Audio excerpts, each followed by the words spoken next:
Welcome back to the High Floor Football Podcast. My name is Sam Wagman. With me, as always, is my co-host Jay Arsh. And tonight we are going to be talking some dynasty buy and sell and possibly holds based on Fantasy Pros Dynasty ADP that we currently have right now. And look, we are right in the middle of Dynasty rookie draft season. Everybody is out there doing all their dynasty rookie drafts. And we thought we would get in on the fun by telling you some players that we are considering in dynasty, whether to buy or sell. Now, we've considered, veterans rather than rookies for this episode, but there are a number of players that have fluctuating ADPs that we think are very good topics of conversation. And we're going to do 2 episodes of this. The first one tonight will be a running backs and wide receivers episode. And then next week, we will do a quarterbacks and tight ends episode of this as well. So stay tuned and let's get right into it. Jay, what's going on tonight? How are you doing? I'm doing well. The Sixers just won Game 5, which is good for both of us. Good news for everybody listening as well. I'm excited to talk about this. It's dynasty season. The drafts just finished up. A lot of rookie drafts are still ongoing right now. And people are getting back into their dynasty leagues. There's people in the offseason that turn off, the notifications in their dynasty leagues or, kind of try and get away from it a little bit when the season ends. But once the rookie drafts start again, once you're adding new players to your teams, people are getting active. People are looking at trades. People are trying to improve their teams. So that's a lot about what today is, guys' values that maybe changed or went unchanged in a negative or positive way. It's an interesting part of the offseason. It's tough to, find really accurate dynasty ADP at this time because things are changing so often. But like you said, we're going to use Fantasy Pros ECR. There's a lot of, Fantasy Pros rankers out there that have updated their rankings since the draft. And have input these rookies. So that has altered things a little bit. So I'm excited to talk about it. We're talking about some interesting players today. Hopefully we'll have some different views, some differing views on each player, because I think that we both like to, debate with each other a little bit on these things. Yep.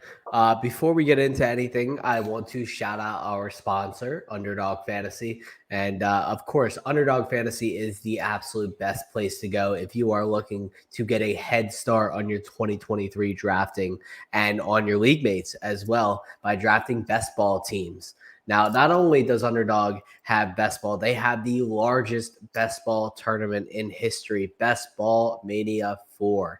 It is a $15 million guaranteed prize pool. That is $15 million, people. It's a lot of money.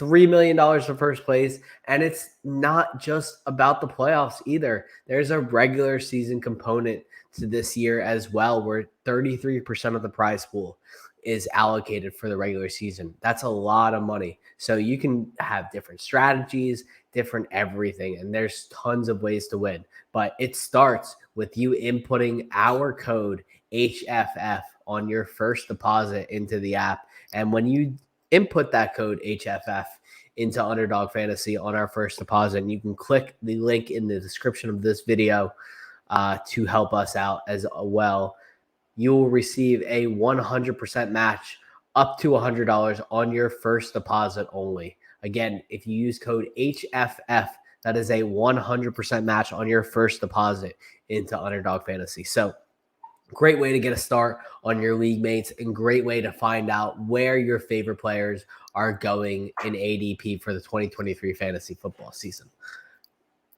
Anyways, let's get right into it. And I want to start with the most important question that we will be asking on this show tonight. Is Breece Hall a dynasty buy or sell? So Jay, let's start it off with you. Tell me what you think about Breece Hall. Well, I think there's a lot of context and nuance that comes with that question. When a player is that highly valued as Breece Hall is, where I would say, in the consensus, he's a top 5 dynasty running back. And so there's a lot of nuance to that as if he's a buy or a sell. I mean, he's coming off an ACL injury as well, as most people know, coming off his rookie season where he tore his ACL. So we got a small sample size of Breece Hall, and it was an exciting sample size of Breece Hall. But I think it's all about price. And I think that's something that we can kind of talk about here. Going back to the Fantasy Pros ECR, he's the RB3 right now behind Bijan Robinson, Jonathan Taylor, and then comes Breece Hall right ahead of Christian McCaffrey and Saquon Barkley. So I think he's accurately priced there. I wouldn't necessarily call him a buy or a sell. So I think it's more interesting to talk about, maybe some of these guys, and are you taking him over those players? I mean, I think you're a little higher on Breece Hall than I am, if I'm correct. I think he fits there. I just don't know that I would be willing to pay the price. Speaking of, the rookie drafts that just happened, or maybe rookie drafts that are still coming, if we're talking about maybe the 102 in a one quarterback league, or the 104, 105 in a super flex league where Jahmyr Gibbs was going, would you be taking Breece Hall over the opportunity to take Jahmyr Gibbs? Sam. I think I would still probably be taking Breece Hall over Jahmyr Gibbs, given what we've seen from Breece Hall, and given the fact that we know that right away Gibbs is not going to start. He's not going to step into a role where he's a workhorse back, and the Lions don't want him to be that way. But they have David Montgomery there. Montgomery's going to take a lot of the early down work there, and Gibbs is going to sub in on passing downs exclusively. And he's going to have, some carries work as well. But I think we're still going to want to see Breece Hall over Jahmyr Gibbs in the early term. Okay. Yeah. So I think that makes sense as well. There were some reports during the draft surrounding Jahmyr Gibbs as well when he went 12th overall, that the Jets were one of the teams at 15 potentially interested in Jahmyr Gibbs if he got there. I thought that was actually really intriguing for the value of Breece Hall, because not that he would be replaced, not that he would be, superseded by a guy like Jahmyr Gibbs, but maybe there's something with his timeline coming back from his injury. We've seen some of these ACL injuries take a little bit longer than we wished in the past, with the guy whom we might talk about a little later in J.K. Dobbins. So I think that's an interesting kind of price point. If you're talking about maybe the 102 in the one quarterback rookie drafts, or the 105 in a super flex rookie draft, it seems like you would take Breece Hall over him. I would take him too, but I think more the price in like a dynasty league, like Jonathan Taylor, I think is a good comparison for where Breece Hall is right now, without the major injury. Last offseason, I mean, Jonathan Taylor is going for like multiple first-round picks. I just can't stomach doing that for any running back, and that's where it gets tough for me, because Breece Hall coming off the ACL, coming back into his second season, if this injury takes a little bit longer, if he is re-injured at all, I mean, I just can't buy the price on that. I do think he's accurately ranked, though, at RB3. Yeah, and I think that Breece is accurately ranked as well. I think, it's hard to say that he should be ranked any higher than 3, given the fact that he is going to be recovering from an ACL injury. And the data has overwhelmingly told us that running backs struggle in their first season back from an ACL. But we do also know that Breece's ACL was, a little bit clean, and his, by all accounts, he's ahead in his recovery. And it also helps that he's 22, I believe. So, look, he's going to have a lot more time to recover. So yeah, he's only 21 years old. He'll be 22 this year. I mean, there's a lot of data points that are pointing to Breece Hall being absolutely fine. But we have to take into account that the Jets did draft a running back, albeit in the 5th round. But the fact that Aaron Rodgers is there means this offense is going to run a little bit more smoothly. And Aaron Rodgers has also made a habit of checking down to his running backs at times. And we've watched Breece Hall be, somewhat of a 3-down back in his rookie season. So I have a lot of hope for Hall, as long as he's able to start week 1 on time, that he'll be absolutely fine for this year. And hopefully we hear soon that he's been cleared to resume football activities, because I think he's someone that I'm not going to be selling at RB3, but I'm going to be cautious in how I buy him. But I do think that Breece Hall is a little bit undervalued. On Fantasy Pros, his worst ranking is RB6. And I think there are a decent amount of people who are, skeptical that he's going to return to form, right away, or even in the next couple of years. So I think we should be taking advantage and going out and getting a premier dynasty asset. A rare opportunity to buy a running back who could easily be the RB1, again very soon if he completely balls out right away. Yeah, so I'll say just two more things, and we can move off Breece Hall. But so just a little game here, then. I mean, so you're taking Bijan Robinson over Breece Hall, correct? At this current moment, yes. Yeah, and Jonathan Taylor or Breece Hall. I think I would still have Breece Hall over Jonathan Taylor, just very slightly though. I love what the Colts are doing. I think I could easily see myself changing back to Taylor by September, but at this current moment, I love Breece Hall until I really see what the Colts want to do with Anthony Richardson out of the gate. Okay, and not to be super hot takey here. Here's just my last point on him is I wouldn't rank him above Jahmyr Gibbs, but I would try and maybe work a trade. If I could get a Jahmyr Gibbs plus for Breece Hall, which I think is possible, if you could get like a Jahmyr Gibbs in like a future second or something for Breece Hall, that is something that I would consider. I mean, a guy in Gibbs who went top 15, elite draft capital for a running back, going to a good situation as well, a team that invested highly in him. I actually would do a Breece Hall for a Jahmyr Gibbs plus. So if anybody is Yeah. listening to that and is thinking, is he buy or sell? What can I get for him? That's something that I would go kind of target.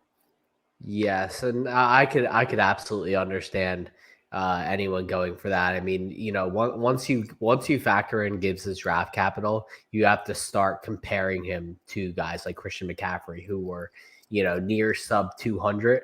I believe McCaffrey was right at 200, but that the ADP, the draft capital shift from end of the first round to top half of the first round is monumentally different. So clearly the Lions want to feature Gibbs and think he's an absolute electric elite weapon. And it's not out of the question that he moves into a featured role as early as next season.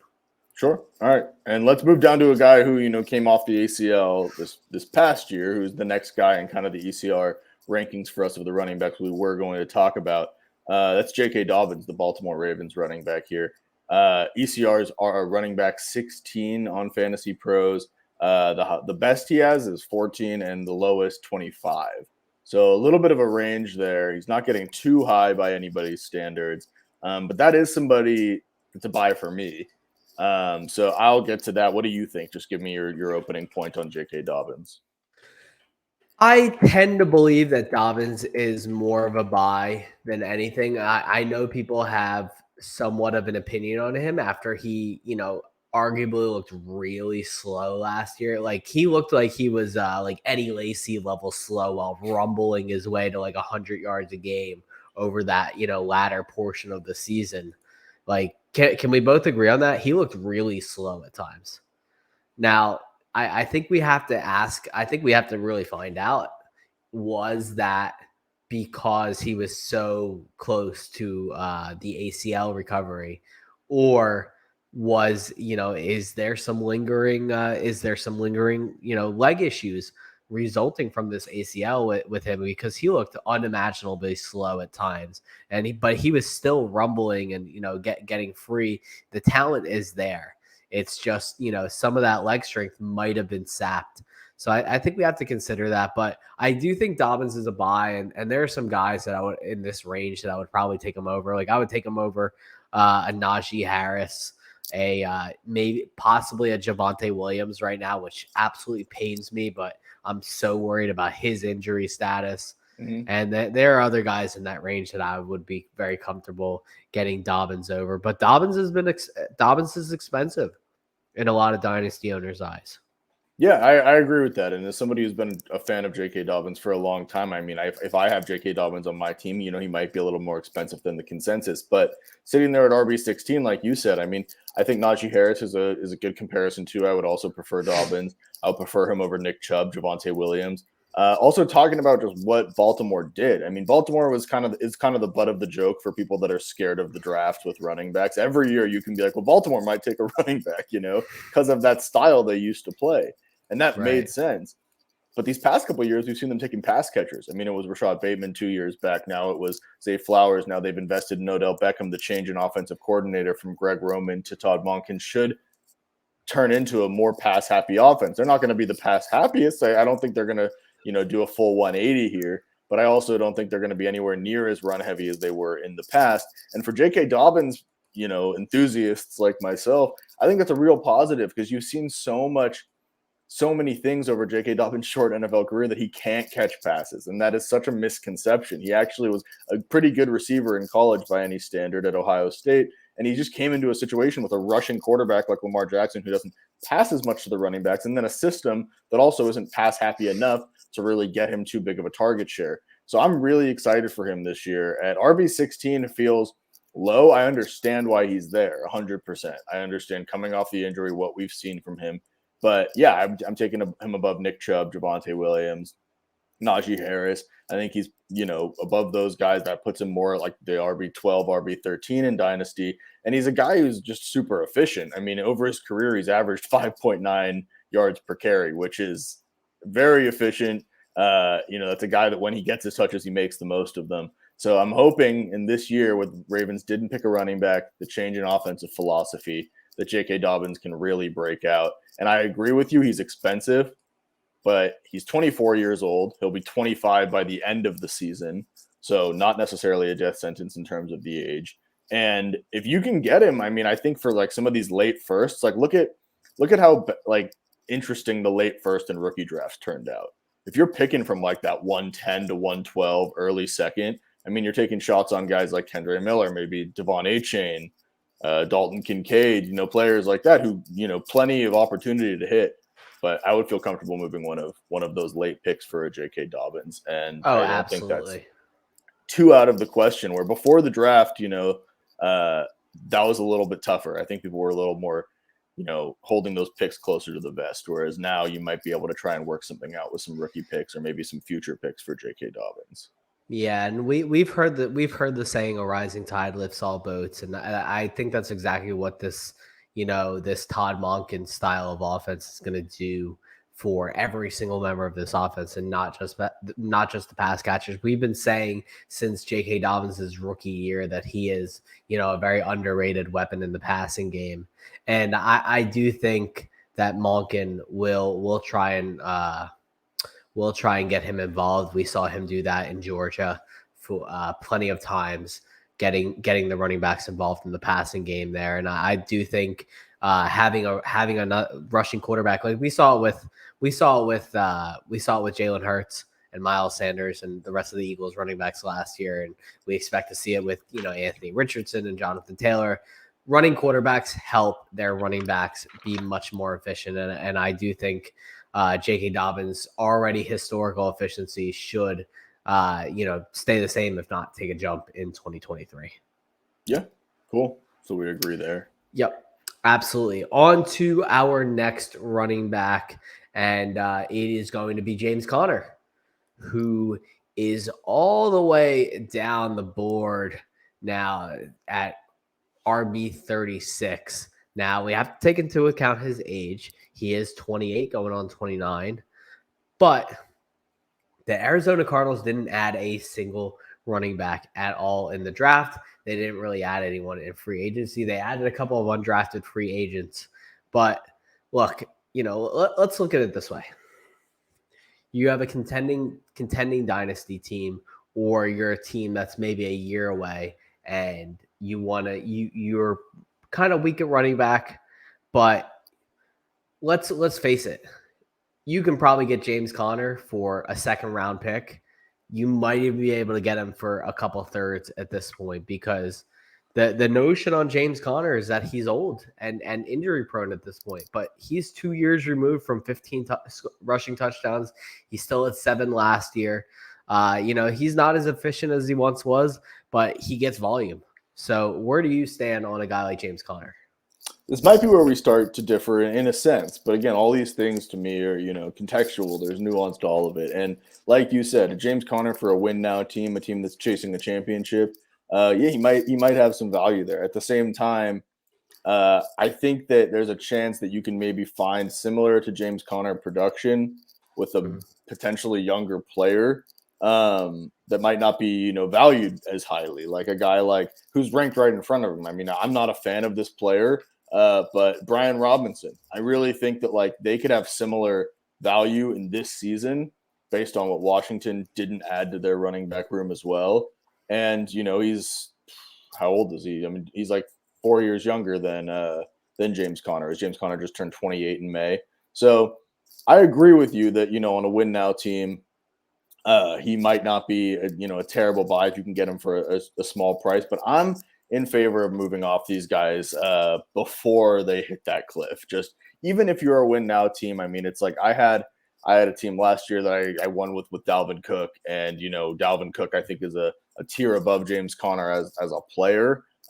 He's just a more valuable player to have. Helped me win a championship. At that same time, though, I'm still looking back now, trying to figure out what am I going to do with him next. How do I move off of him potentially now? And now it's almost impossible to do so. He's also 28. Now he's coming off another injury, similar to a situation for James Conner. If James Conner were to face an injury here at 28 years old, and he's on a bad offense. I mean, this Arizona offense is just going to be tough. It's going to be tough for him to, replicate the, touchdown upside that you referenced as well. So I don't, hate James Conner for a win now team, like you said, but I would probably be trying to sell him. I mean, some players that are ranked behind him that I would look to get as kind of like this player plus. I mean, I would probably trade a James Conner for like an Antonio Gibson plus, maybe even a Damian Harris plus. Would you really trade for Damian Harris though? He's on a 1 year, $1.5 million deal. I would. Would you? Really I don't think James. I don't think James Conner has much more of a shelf life than maybe a one more year deal.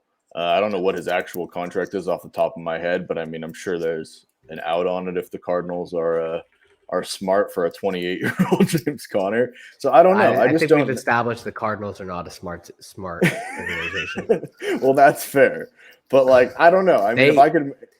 They do have an out after the 2023 season because he has but they're still a dead cap number because he got paid. $3 million absolutely dead cap. Paid. Yeah. Yes, he did. I would not mind if I could get like a Damian Harris and maybe like a third next year, a 24 third.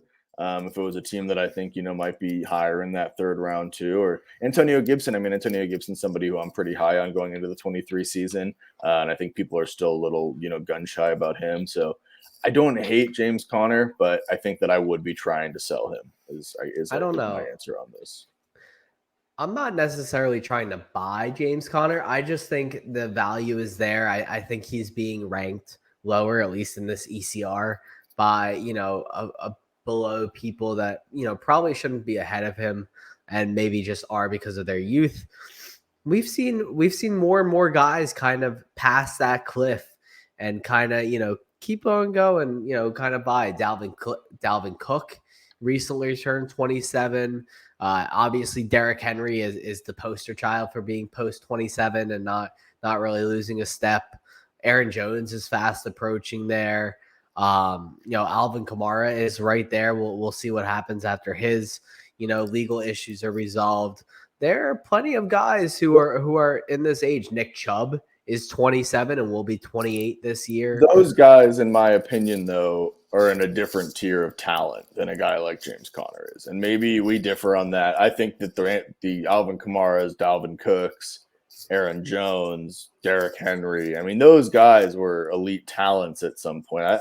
I thought James Conner was a good fantasy player and a good volume-based fantasy player. I just never viewed him as much as an elite talent. I will say as a caveat, though, in best ball, like, our partner Underdog, I mean, I think drafting James Conner in a format like best ball, I think is going to be very valuable this year because I do agree with you. Okay. He's going late and he can have those big games, but I don't want to depend on that Arizona offense, and I think it might be hard to move off of after this year. So that's kind of my take on him. Well, I still think that Conner, you can decide that Conner can be a buy in the right situations there, and I'm not opposed. I'm not opposed to keeping him on a team going into a productive struggle session either as well. So I guess we do differ there for the first time, and that. It is good. That provides us, a nice segue into the wide receivers portion of this episode. And we're going to start with a guy that you and I have been kind of deeply divided on in recent years. I'm kind of curious to see where you stand on him, but let's get it started with DJ Moore here. And now that DJ Moore is on the Chicago Bears, and I know you are a massive DJ Moore fan, so why don't you start the ball rolling here and tell us where you stand as far as now. I mean, I still think DJ Moore's a buy, and I'll stand on it. I have, you're right, for his whole career, I've been on DJ Moore. Surprisingly, I think to many, if you were to look, I mean, he just turned 26 this year. So DJ Moore is still 26 years old. And he's still younger than Velus Jones. From I believe he is. I think he turned 26 in April. Let me just look it up Velus Jones has been 26. Yeah, so DJ Moore turned 26 in April, and he's entering his seventh season. He's drafted in 2018, so 1, 2, 3, 4, 5, 6. Yeah, he's entering his 7th season in the NFL, and he's just turned 26 years old. So not only age-based, but I also think you have to look at the investment, and this is the kind of stuff that's again, the context of it. And around the draft, there was a lot of talk around the Chicago Bears #1 overall pick. And, some of the other teams that were interested, the Texans were apparently interested. The Raiders were apparently interested. And what really pushed that Panthers offer over the top, based on a lot of rumors, was DJ Moore. I mean, The Panthers were able to offer a piece like him that's a franchise piece for the Bears and can hopefully help elevate their quarterback.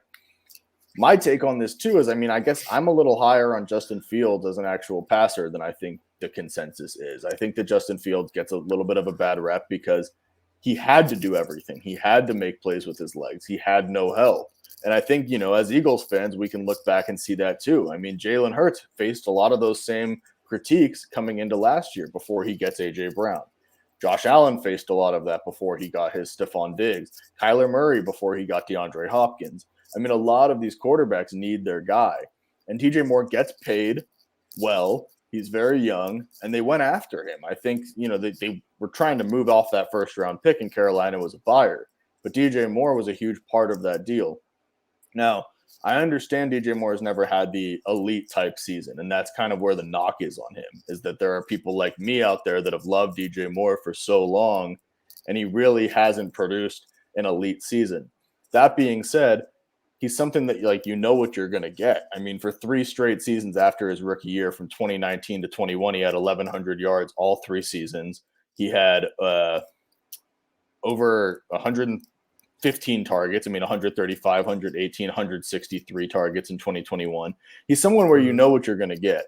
I do think there's worry about the Bears' passing offense and the passing volume in that offense. But I think when you get a player like that, there's a specific effort to get that player the ball. And I think that's what we're going to see with the Bears and DJ Moore. And DJ Moore is a versatile guy. He's a guy that can play inside. He can play outside. He can come around. He can take jet sweeps. DJ Moore is a guy that can kind of do things all over the field. So I still think he's a buy on Fantasy Pros ECR. He's wide receiver 18. Looks like the highest ranking has him 17, the lowest at 29, which I think is fair. I don't know that I would necessarily take him above some of the players that are ahead of him. But I also think, like I said, that the perception on DJ Moore is a little bit lower. Some of the guys that are going around him, I would take DJ Moore over Christian Watson. I know he's young. I know Christian Watson had a good rookie season. I tend to be somewhat of an ageist, but I would still take DJ Moore over Christian Watson. I would take DJ Moore over Deebo Samuel. I think DJ Moore and Chris Godwin is a good comparison. They're neck and neck in the rankings here. So I still think he's a buy. I think it would be more interesting. What do you think DJ Moore would go for, I guess? I'm not sure, because I struggle with the notion, like you said, I struggle with the notion of really taking him over any of these guys. I'm a noted Drake London disbeliever. I think that he might be the only guy above him that I would probably take DJ Moore. We should have talked about Drake London. You know where I stand on Drake London. You've known this for a year. I've almost zero faith in the Atlanta offense, but still more than the Washington offense. Another show, another time. But I too have questions about the Chicago Bears passing offense and whether they will pass enough at the volume to have DJ Moore be his typical self. We've kind of gotten accustomed to that DJ Moore, 1,000 to 1,100 yards and a handful of touchdowns season, which thankfully he snapped that streak last season of only getting 4 touchdowns a year. But still, to me, I just don't know if it's there. I mean, I don't have as many questions with Justin Fields as much as I have questions with the Bears coaching staff and their ability to devise an offense that is good enough to get DJ Moore the ball. And I think Fields might have some mental issues because of it. Given that he has been basically held with training wheels his entire NFL career in terms of throwing the football, because he really hasn't been good throwing the football. So I wonder where we can get, where we can go as far as DJ Moore. I do kind of agree with you that he's a bit undervalued, but I tend to think that we are kind of projecting what we want DJ Moore and the Bears passing offense to be rather than what the Bears passing offense and DJ Moore will be. And I tend to be a little bit lower there.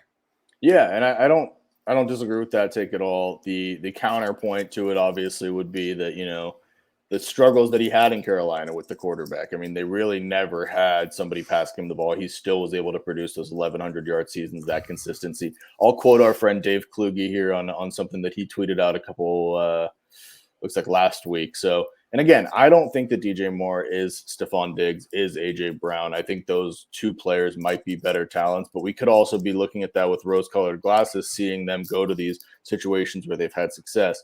So Stephon Diggs, 17-game average in Minnesota, was 89 receptions for 1,123 yards. AJ Brown, 17-game average in Tennessee, 73 receptions, 1,184 yards. DJ Moore's 17-game average in Carolina, 81 receptions and 1,164 yards. So those guys, I mean, AJ Brown was also in a really low pass volume offense in Tennessee before he hit the Eagles, and Stephon Diggs was in the same sort of situation in Minnesota before he went to Buffalo. So I'm waiting to see. Well, I think after this year, we'll be able to judge a little bit more what DJ Moore actually is as a talent, because I think they are going to give him every opportunity to succeed.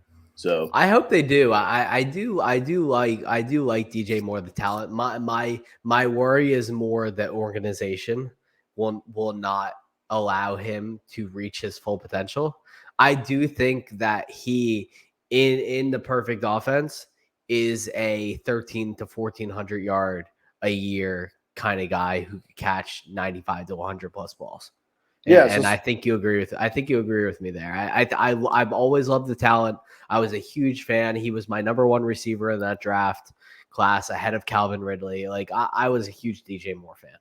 So for anybody that hasn't done their rookie drafts yet, we can just do a quick comparison here. Then would you take, DJ Moore over, let's say, the 107, 108 range if somebody were to offer that pick for DJ Moore?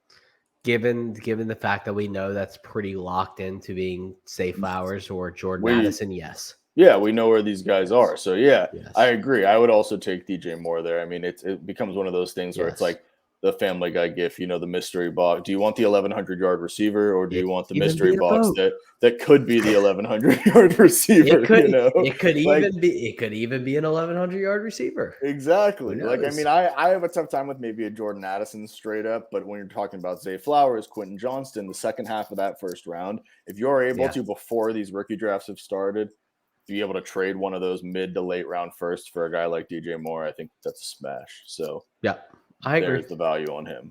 Who we got next? I agree there. All right. Next up is our boy DK Metcalf.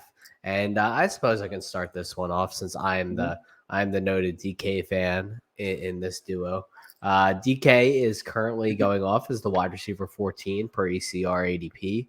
And he's got a high of 8 and a low of 17. I personally think that, and my opinions have somewhat changed since the drafting of Jackson Smith-Njigba, but not really, because I think DK's role is pretty solidified in this offense. I don't think the drafting of JSN will change the target share and target volume for DK, even with them lining up in 3 wide receiver sets. And I kind of expect the Seahawks to line up in some 3 wide receiver sets. It's not something they've really had an opportunity to do in recent years. And I think the part of the reason why JSN was drafted where he was, in the first round as the first receiver off the board, was because the Seahawks view him as a talent that can, serve as the third guy in those three wide receiver stacks and really kind of open up the field for Tyler Lockett and DK Metcalf to streak down the sidelines and do their thing. Because JSN really is a good open up the field, middle of the field kind of guy. And I think that's going to be a great role for him. So building off of that, I think Metcalf's a little undervalued here. And, I've been a huge Metcalf fan for the past couple of years. I've seen people, ranking him, third, middle of the third, fourth round in startups. And, he's gone off the board as like the wide receiver 15, wide receiver 16. I think DK Metcalf has a very reasonable, argument to be a top 10 dynasty wide receiver. And, some of the guys that are ranked ahead of him, I would take him over. Drake London in a heartbeat. I think I would take him over Devontae Smith. If you know me, you know how big a deal that is. I think I would take him over Tyreek Hill, given what we know. Whether we believe it or not, the fact is Tyreek Hill has stated that he will be retiring when his contract is up. He's also pushing 30. And so I think I would also take him over T. Higgins, because I think Metcalf is Higgins, but with a wide receiver 1 role, while Higgins is stuck in a wide receiver 2 role. And I'm not sure if I would go with anyone else there. I still think Stephon Diggs is, kind of still ahead of him. And, guys like Olave and Amon-Ra and Waddle are all still there. Though I think again, Waddle is close to DK as well. But I think DK is a supreme talent, and I don't think he gets his worth. His route running really improved last year. And, I have a feeling once we take a look at Matt Harmon's reception perception, which is still the best wide receiver evaluation tool on the planet currently, that the data will show us that as well. So I'm a huge DK Metcalf fan, and I continue to buy him everywhere I can. Yeah, I mean, I definitely am too. And I kind of thought some of the things that I thought were going to be a little hot takey, you actually agreed with. So, I mean, I'm the same. I think, on Fantasy Pros, you mentioned it. I don't know if we said how different it is here, but T. Higgins is ECR wide receiver 9. I mean, that's a big difference from DK wide receiver 14. Correct. I think I would take DK over Higgins as well. So I agree with you. I'm taking him over Tyreek Hill. Like you said, given the timeline, given Tyreek Hill's age, taking him over T. Higgins, taking him over Stephon Diggs myself. I mean, I'm in a little bit of an ageist in this kind of stuff. I like you probably heard, earlier in the podcast with the guy like James Conner. I mean, I want to get off some of these guys before they hit that cliff. I think Stephon Diggs has plenty of good years left, but we're talking about a DK Metcalf that's 25 years old. I mean, he's not going to be 26 until the end of the season. I actually think, it's kind of a weird thing. I can't really back it up with a statistic. But, I mean, I think JSN going to Seattle was actually much better for JSN than a lot of people have given it credit for. I think he fits in as a great puzzle piece there. And I also think it really doesn't impact a guy like DK Metcalf that much. I mean, DK's never had less than 100 targets his entire career. I mean, as a rookie, he had 100 targets. Last year, he had his highest target number at 141. I think JSN is going to cut into that a little bit, but I think it's going to help with DK being a little bit more efficient because him and JSN play like two different positions. I mean, DK is not a guy who's operating in the slot and those short area targets the way that JSN is going to. And so having those two kind of countering each other with their different skill sets, I think is actually going to be really beneficial for both of them, especially when Tyler Lockett either walks away in the next year or two, or, is removed from the Seahawks, or he's 32, 33 years old, whether, he likes it or not.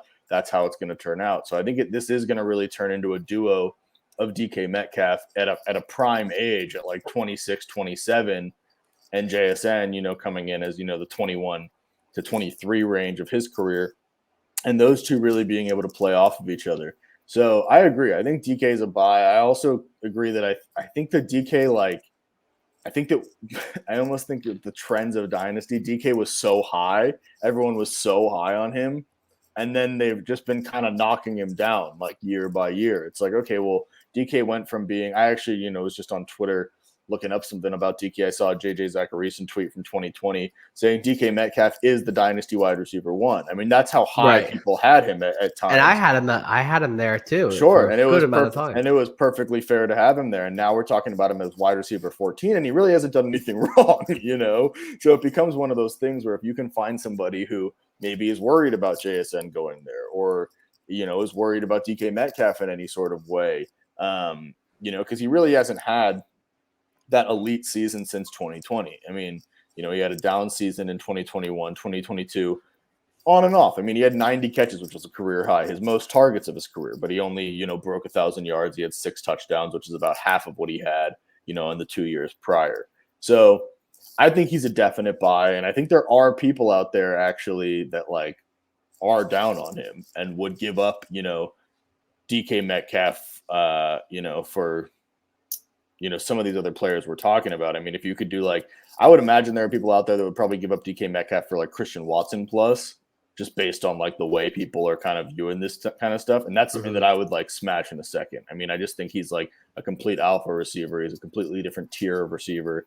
And if you can get 2-for-1s for a guy like that, where you're getting the 1 in DK Metcalf, I think that's a big deal. Or if, you can move a Stephon Diggs or a Tyreek Hill kind of before they hit that 29, 30 years old, for a DK Metcalf, or maybe add something small to that. I think that's a good move too. I can't agree with you with Drake London. I have a tough time with that. I think they're very close. I don't think they're close at all. And at least not until Arizona or Atlanta gets a new head coach and a new quarterback.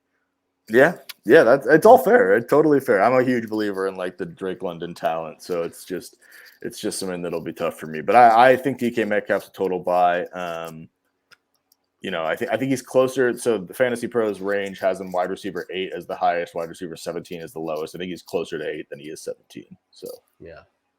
No, I just think DK is such a good wide receiver. He's to me is an elite talent. We talk about these guys CeeDee Lamb, who's wide receiver 3, AJ Brown, who's wide receiver 4, Garrett Wilson, who's wide receiver 5, Olave, all these guys who are elite talents that are still young. But we talk about DK Metcalf he's a tier below. And I just have never understood that. This guy has, like you said, he's done absolutely nothing wrong in the last couple of years. Yet he's gotten knocked down 15 slots in the wide receiver rankings. And the only people who really, really deserve to be ranked over him, truly that have both acute, by range of both their talent level, their age, and their production: Justin Jefferson, Jamar Chase, AJ Brown.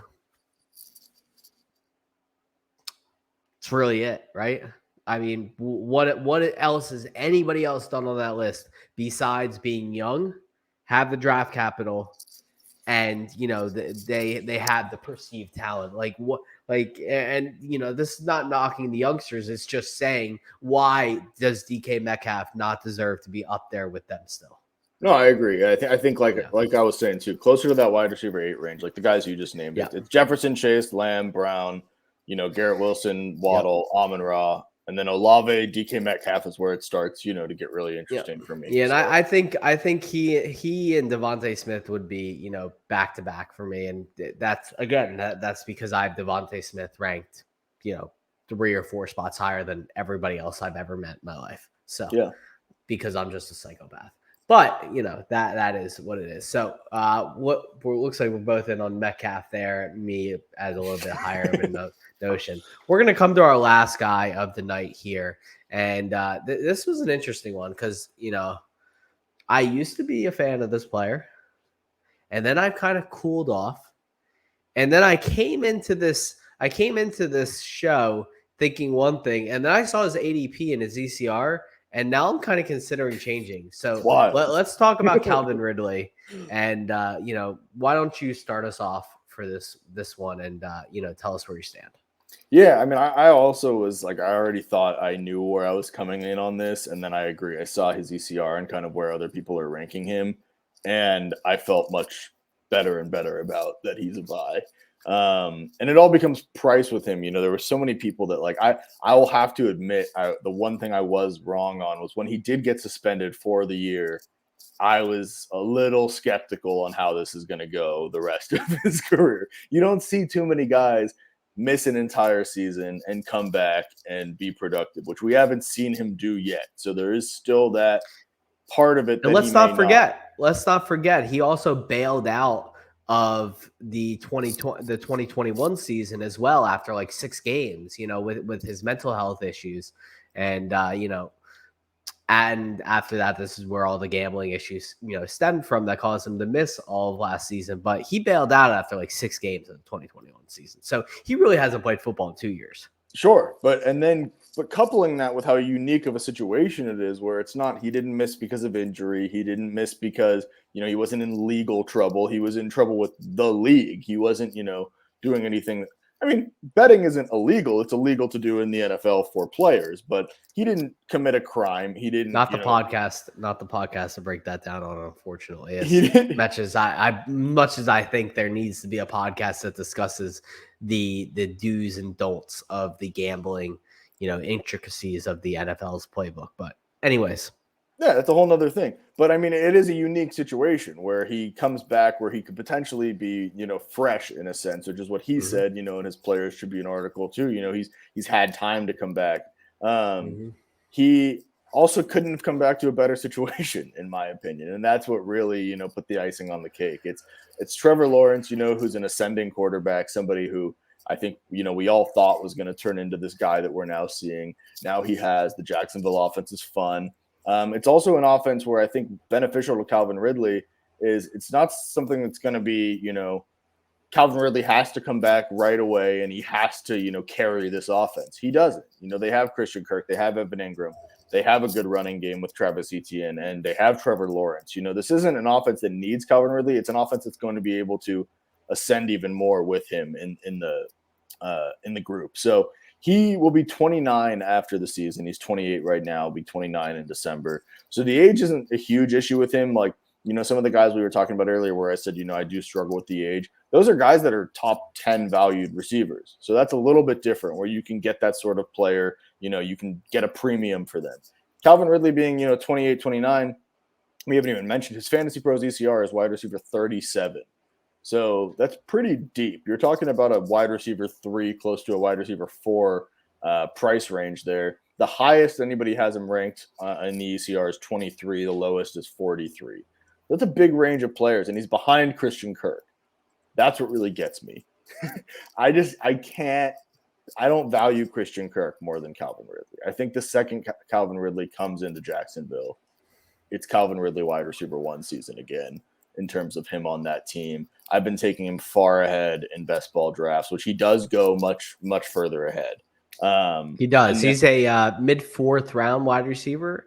Yeah, he's like a fourth and round. Kirk guy is like a 5th or a 6th guy. Yeah, Ridley goes ahead in best ball for sure, and it's definitely an age factor there. Where in Dynasty, Ridley is a little bit older than Christian Kirk, but I mean, we're talking about again guys that you would take him over.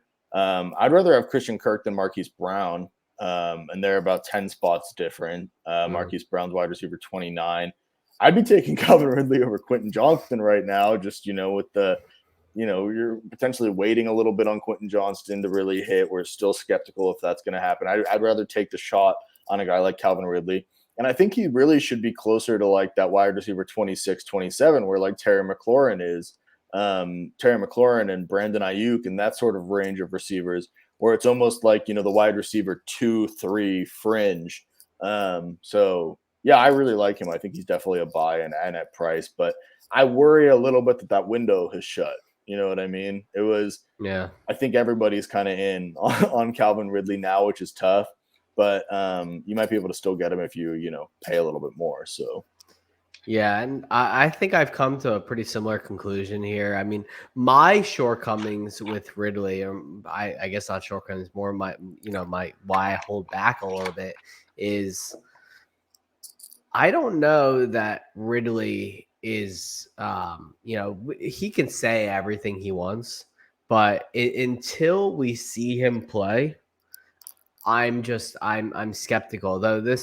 And I don't really know if I agree that this price lines up with what the common dynasty player is currently viewing I Calvin Ridley agree. as. Yeah. I think most dynasty players are valuing Ridley somewhere along the top of this tier 5, more in the mid 20s, mid to late 20s. And I don't really agree with this, which, when I first looked at this chart, I was kind of incredulous. And, I'm not sure what experts have contributed to this. The fact that there is such a significant deviation between his best and his worst ranking makes me feel that we're seeing a lot more, a lot more analysts that are higher on him, because we know what Calvin Ridley is. At Calvin Ridley's peak, he is a top 10, possibly top 5 route runner in the league, with really good hands. Like he was the definition of an elite wide receiver for a couple of seasons. He is a guy who already has a top 10 dynasty finish under his belt, or top 10 fantasy finish, sorry. And he's just a very good player. So I don't know if this is actually Calvin Ridley's price. I would wager that Calvin Ridley's price is closer to that McLaurin, Ayuk, Addison range. And truth be told, I don't know if I can really get on board at that range for a guy that we're just unsure of. Um, Doug Peterson's offense is not an offense where he chooses, just one guy. He does spread the ball around, and we saw that last season with the Jacksonville offense. And I do think Christian Kirk should be, ranked a little bit ahead of him. He's faster at this point in his career. He's starting to understand the nuances of route running really well. And Christian Kirk had a breakout season last year, with nearly 1,200 yards. So I really like a guy like Christian Kirk, and I'm not sure that because once we get down into the late 30s of this ECR, that we're looking at, we see a lot of guys who are contending team buys. We're looking at like guys like DeAndre Hopkins and Mike Williams and Keenan Allen and Mike Evans. These are all guys who are contending team buys, but I would trust them more than Calvin Ridley, because I think Calvin Ridley falls into that contending team buy at this point. I don't view Calvin Ridley, despite the fact that Calvin Ridley was not injured for those 2 seasons. Those are still 2 full seasons that he lost, and he got older. And, and we have to take into account the mental stuff with him, because that's a huge thing. It caused him to sit out an entire second half of a season. Like, that's not an insignificant thing. And, whether the gambling happened, whether the gambling was the main cause of that, and, maybe it just took some time to report, that, because I can't remember when the gambling thing was reported. I think it was reported in season in 2021. I just can't remember when it was. But I don't know. I struggle to view Calvin Ridley as anything more than he's an upside wide receiver 3 for me right now. He's a guy who would be at the front end of that wide receiver 3 tier, but still carries some risk to him. And as much as I love the fact that he's in that Jacksonville Jaguars offense, I think it's pretty crowded in there. And I wonder if we're going to, if he's going to contribute more than a wide receiver 3 level of production. So in reference just to the ECR and everything, so I pulled up our friend Derek Brown's Fantasy Pros rankings, which he put in on May 1st. So it looks like, there were 53 experts that have put in their rankings so far. Derek is one of them. Friend of the show, he has Calvin Ridley wide receiver 36. So pretty similar in that sort of range, for him at least. And yeah, I don't disagree with your points. It's a very,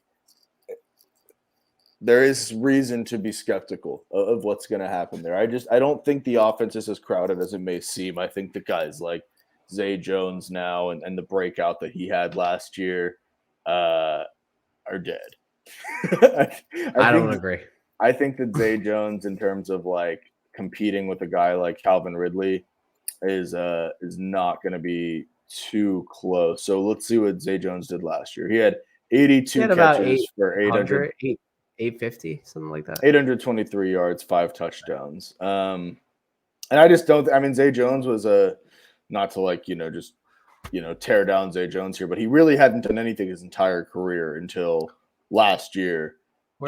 In Jacksonville. Don't forget, Jacksonville paid him $10 million a year. You think that $10 million is just going to sit there?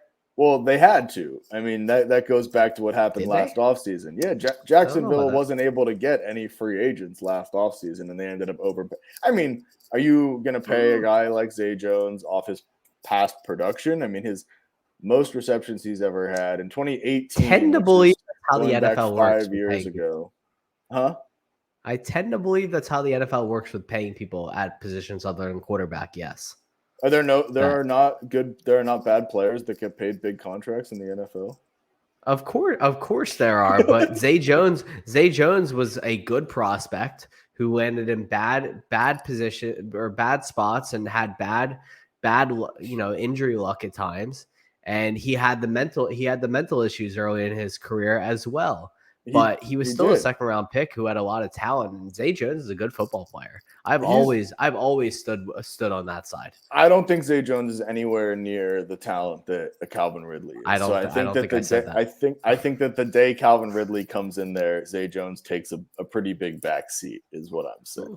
So I think that the wide receiver 3 in the room is Zay Jones once Calvin Ridley puts on. I agree with that. I just think it's a little bit more spread out than you're suggesting. It's possible, for sure. It's possible. I just think that like if Calvin Ridley were able to do similar numbers to what Zay Jones did, if he's able to get his hands on, how many targets did Zay Jones have with 82 catches? I mean, I'm gonna have to look it up really quick. I want to throw something at you. You got 121 targets last year. If Calvin Ridley gets 121 targets, I think he's putting up more than 823 yards and 5 touchdowns. I want to throw something at you, and this is me not pulling anything up. It's just something I thought of, and I think it has some similarities to this team. The 2017 Eagles team that Doug Peterson was the head coach of. Do you remember what our top 3 receivers had for receiving yards in that season? No, I do not off the top. Okay. All 3 of Alshon, Torrey Smith, and Nelson Aguilar were under 850 yards, if I remember correctly. I also think, and not to bash our Eagles here, but that was not the strength of that Eagles team. That wide receiver. Alshon Jeffrey was at like the tail end of his career. How many more years did Alshon Jeffrey play after 2017? Let's not talk about that. But that's not the point. Was he not at the end, the absolute end of his career? How much longer did Torrey Smith play after 2017? But I don't think that. What did Nelson Aguilar do after 2017? He got paid an overhyped contract by multiple teams. I don't disagree with you that was Nelson Aguilar came into the season like 2 years into the NFL like 2 years before. He wasn't old. He was like 25. I'm not saying he's old. I'm saying what did he do after? But I'm trying to compare. I'm trying to compare 2 similar situations. I'm trying to compare. I totally agree. I'm just saying I don't think the talent is comparable. I think that whatever Alshon Jeffrey was at that point, probably like close to 30 years old. And Alshon Jeffrey, as much as I love Alshon Jeffrey and his contribution to the Eagles, I mean, he came to us at that point, especially the Super Bowl season, the tail end of his career. I mean, I don't think that Christian Kirk is necessarily, or Calvin Ridley's at the tail end of his career. I don't think that Christian Kirk's at the tail end of his career. Torrey Smith was on I would bet he maybe played one more season after that if he didn't retire right after the Super Bowl year. That's fair, but I mean, and we had Carson Wentz throwing the ball, who I don't think is Trevor Lawrence. So I don't know.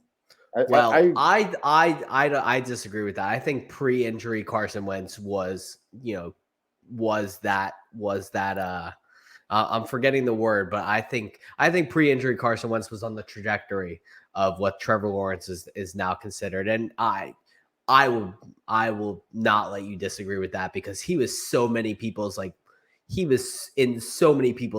top 5 QBs at that point in his career. That guy had an MVP season that year. He absolutely did. Yes. I Okay. was at the game where he got hurt that Super Bowl season. But So I'm just saying. I think the two teams were similar. That's all I'm saying. That's all I'm saying. I think Doug Peterson wants to spread out the targets on this offense. I don't think that Calvin Ridley is going to put up this statistical season to get, much higher than that mid-20s. That's all I'm saying. That's all I'm saying. Yeah, that's fair. I think that one more point just on that Eagles team in 2017 was, I believe that was also Zach Ertz's record-setting season.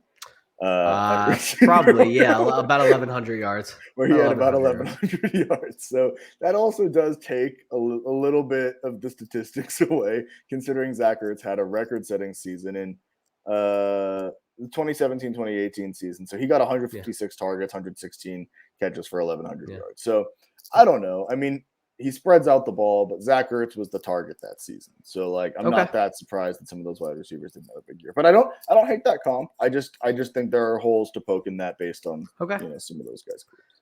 All right. Well, we ended the show on a nice little argument there. But always a pleasure to talk about this. And thank you everyone for tuning in to this episode that watches it. The episode will go live on YouTube as soon as it gets uploaded, and we'll be live on podcast platforms tomorrow.